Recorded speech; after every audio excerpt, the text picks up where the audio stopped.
Semyon Volkov was drafted in 1942. The summons came on a thin sheet of paper stamped with the local military commissariat's seal. He wasn't surprised. By then the war was devouring men of every age. At 44, he had hoped to be left to his workshop and the fields, but hope didn't carry much weight anymore. He reported to the district recruitment point, a schoolhouse stripped of desks, smelling of dust and disinfectant. A medic checked his lungs, counted his teeth, measured what remained of his strength. The questions were brief. No one lingered over details. The front was hungry. Within hours, he stood in line with others, farmers, clerks, mechanics, boys with soft faces and men with worn hands. A clerk read out their names in a flat voice. Each man received a canvas bag, a rough uniform that almost fit, and a scrap of bread. They were loaded onto wooden benches bolted to the freight car walls. The train jerked forward at dusk, heading south, toward the front. No one asked where exactly. Orders would come later.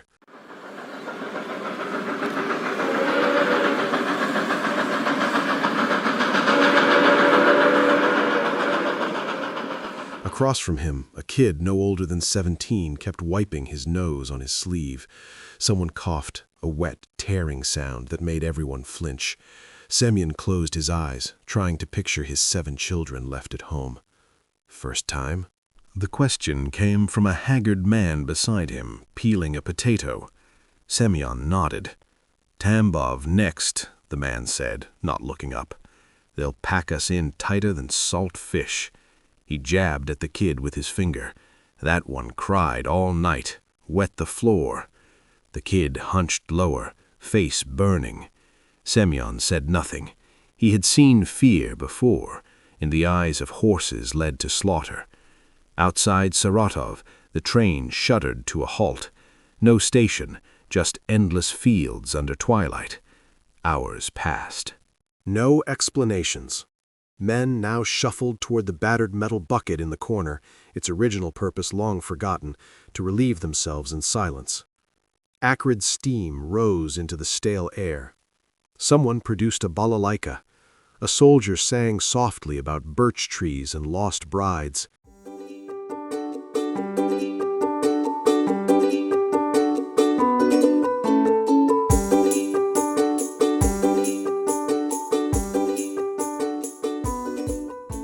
The kid stopped wiping his nose.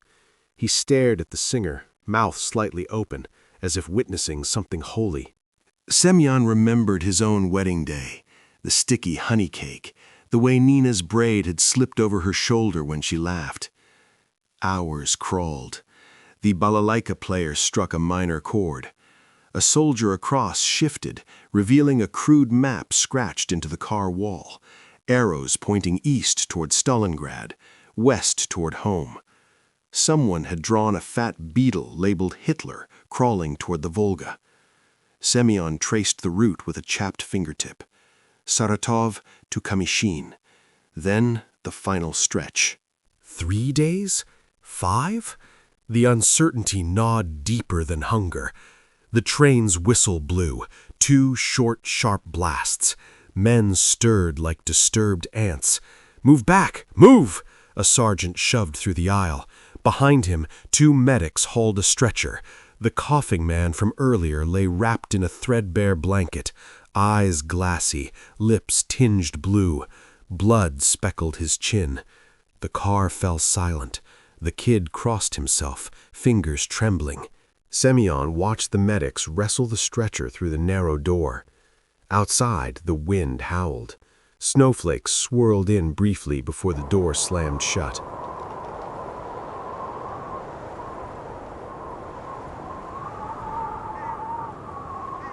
The haggard potato peelers spat on the floor. Typhus, or worse. He resumed peeling, knife scraping rhythmically. Saratov's quarantine camp's overflowing. They'll dump him there like rotten potatoes. Across him, the kid whispered, "Will he?" but trailed off, wiping his nose again. Semyon thought of Nina. how she had nursed their boy through scarlet fever, her hands raw from vinegar washes. "Stay clean," she had said. "Boil water." He shifted his boots away from the damp patch near his feet. Silence thickened. The balalaika player plucked a single string, a thin, grieving note. Then, from the back, a voice cut through. "Anyone got cards?" A broad-shouldered man with a scar splitting his eyebrow held up a dog-eared deck. "Zhiguli poker. To enter, 1 bread crust." A murmur rippled. Men fished in pockets, producing crumpled ration coupons, buttons, a single brass cartridge. The kid hesitated, then offered up a brass button. The man beside him, round face, a small scar on his chin, glanced down and grunted. "Bet your boots, kid. They'll be German property soon anyway." Semyon shook his head. Gambling felt like spitting on Nina's prayers. But the game spread, men crowding onto benches, arguments flaring over aces and deuces. "Play faster, Tulya. War'll be over before you finish," said a pale soldier with freckles across his nose. "He cheats like a kolkhoz accountant," muttered a grizzled sergeant, scratching at his stubble with a matchstick. Laughter, sharp and sudden, cracked the gloom. Even the kid managed a shaky grin when he won a button with 3 sixes.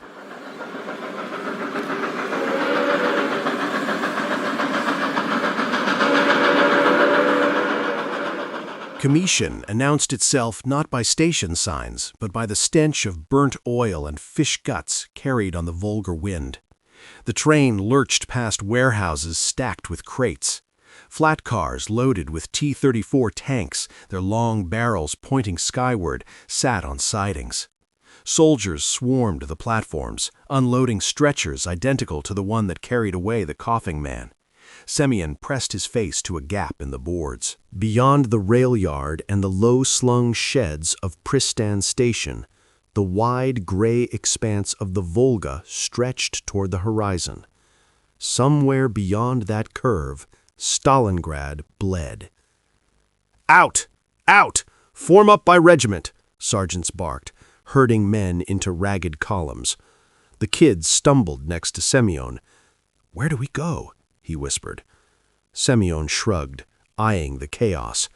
A freezing wind whipped off the Volga, slicing through thin coats.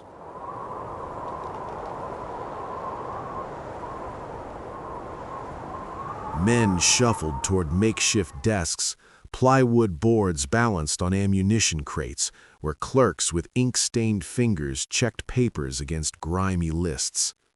"Volkov Semyon Petrovich?" A clerk didn't look up. "3rd Company, 42nd Regiment. Report to Sergeant Karpov. Over there."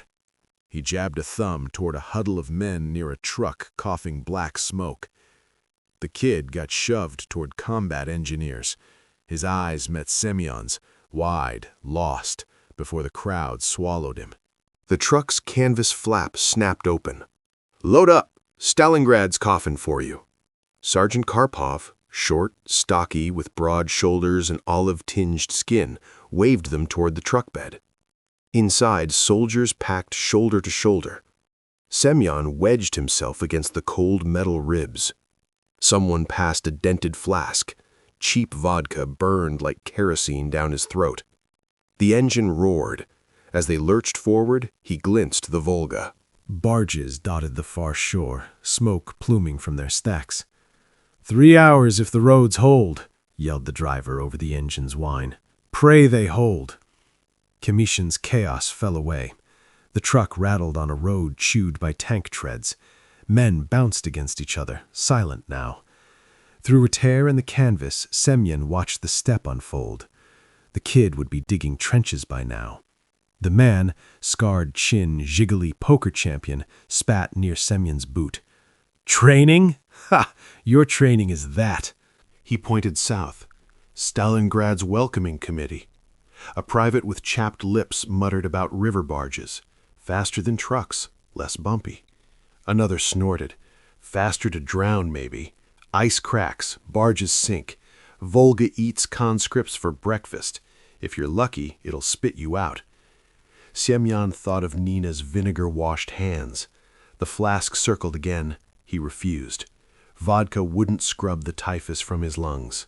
Orlovka wasn't a village anymore, just craters, snow-slumped ruins, and tents blooming like gray mushrooms in frozen mud. The truck dumped them at a field kitchen where porridge steamed weakly in cauldrons. Men queued, eyes hollow. Third company? A corporal shoved a mess tin into Semyon's hands. Trenches tonight. The porridge tasted of boiled fish. Someone retched. They marched west at dusk, single file along a communication trench.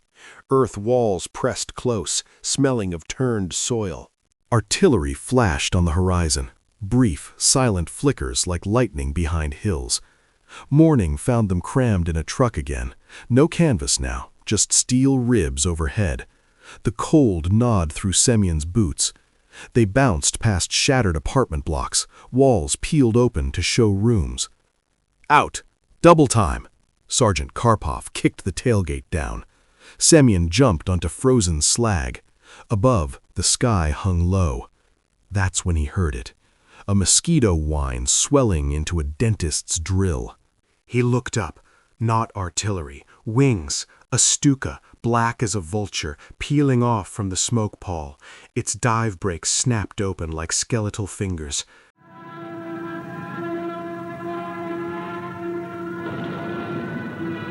The scream began, a siren wail designed to liquefy bowels. High-pitched engine whine merged with the banshee shriek. Steep, too steep. Someone yelled, "Down!" The world flipped sideways, a flash, white-hot, silent, then pressure crushing Semyon's deers. The earth bucked violently. Frozen clods rained down, hammering his back like fists. Hands rolled him onto a stretcher.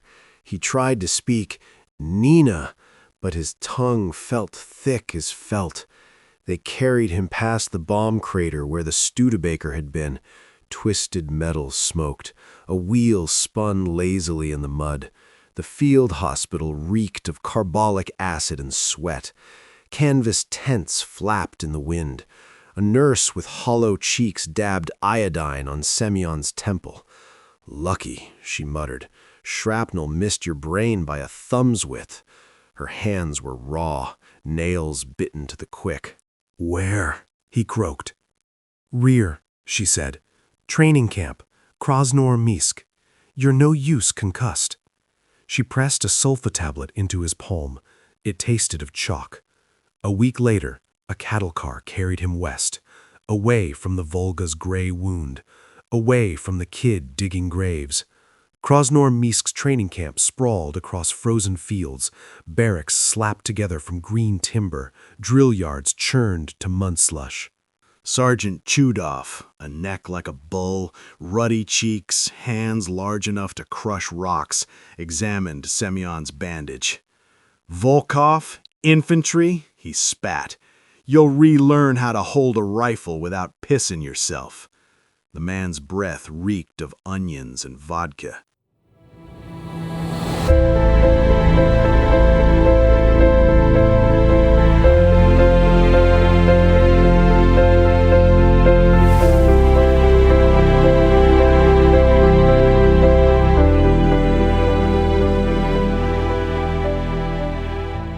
If this introduction resonates with you, A Picnic Behind Enemy Lines is available on Amazon. Thanks for listening.